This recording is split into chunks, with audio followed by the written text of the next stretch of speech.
નમસ્કાર દોસ્તો, ફરી એકવાર આપ સૌ કોઈ મિત્રો માટે મહત્વની અપડેટ લઈને આવ્યો છું। વિડીયોમાં આગળ વાત કરીશું એના પહેલાં આપણા યુટ્યુબ પ્લેટફોર્મ પર જોઈન કરી લેવા વિનંતી, જેથી આવનાર નવી ઇન્ફોર્મેશન બિલકુલ ફ્રીમાં તમારા સુધી પહોંચતી રહે। દોસ્તો, ગુજરાત જાહેર સેવા આયોગ તરફથી આજે 16 ડિસેમ્બર સ્ક્રીન પર અવેલેબલ છે ઓફિશિયલ નોટિફિકેશન। જે અપડેટ આવી છે તેના વિશે ડિટેલમાં વિગતવાર વાત કરીશું, પરંતુ એની પહેલાં આપણા યુટ્યુબ પ્લેટફોર્મ પર જોઈન કરી લેવા વિનંતી, જેથી આવી ઇન્ફોર્મેશન તમારા સુધી પહોંચતી રહે। સ્ક્રીન પર અવેલેબલ છે નોટિફિકેશન અને એ વિડીયોનો થંબનેલ તમે જોયો જ હશે। હવે તમને મોટો ઝટકો લાગવાનો છે। હવે ફીમાં તોતિંગ વધારો થઈ રહ્યો છે। જે મિત્રો ફી ભરતા હતા તેમણે હવે થોડીક વધારે ફી ભરવી પડશે। જે ઉમેદવારો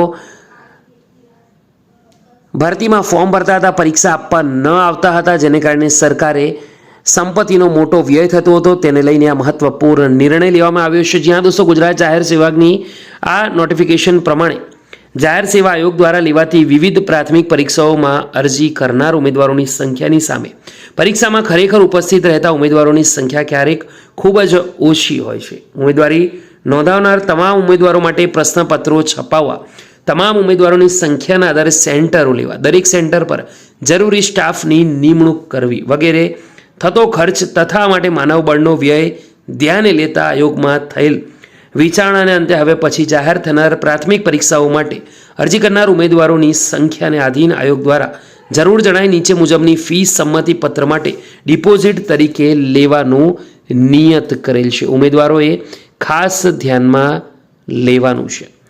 દોસ્તો, આગળ વાત કરીએ, સ્ક્રીન પર નોટિફિકેશન અવેલેબલ છે એ પ્રમાણે ખૂબ જ મહત્વપૂર્ણ અપડેટ છે। બિન અનામત કેટેગરી માટે આ ખર્ચો ₹500 રહેશે, એટલે કે ડિપોઝિટ ફી।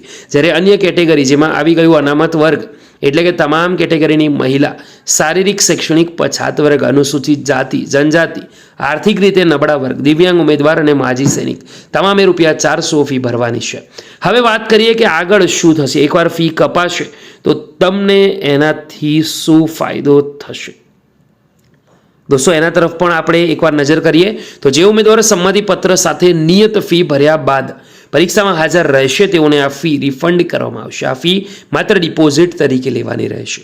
આયોગ દ્વારા અપાતી તમામ જાહેરાતમાં તથા ન્યૂઝપેપર ફોર્મેટની જાહેરાતમાં પણ આયોગ દ્વારા નિયત થયેલ કોઈપણ જાહેરાતની પરીક્ષા માટે સંમતિપત્ર માટેની ફી ડિપોઝિટ તરીકે લઈ શકાશે તેવી જોગવાઈ રાખવા તમામ ભરતી કરતી શાખાઓએ તથા EDPCLએ કાળજી લેવાની રહેશે।